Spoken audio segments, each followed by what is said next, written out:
గోదావరి కనిలోని రేణుకా ఎల్లమ్మ తల్లి ఆలయాన్ని బుధవారం సాయంత్రం ఎమ్మెల్సీ కల్వకుంట్ల కవిత దర్శించుకున్నారు.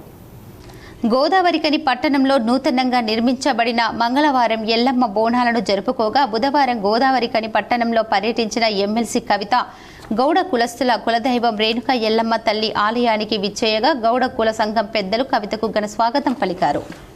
ఈ మేరకు కవిత ఎల్లమ్మ తల్లికి బోనాన్ని సమర్పించారు. ఆలయ పూజారి కవితతో ప్రత్యేక పూజలను చేయించారు. గౌడ సంఘం నాయకులు కవితను ఆత్మీయంగా సన్మానించారు.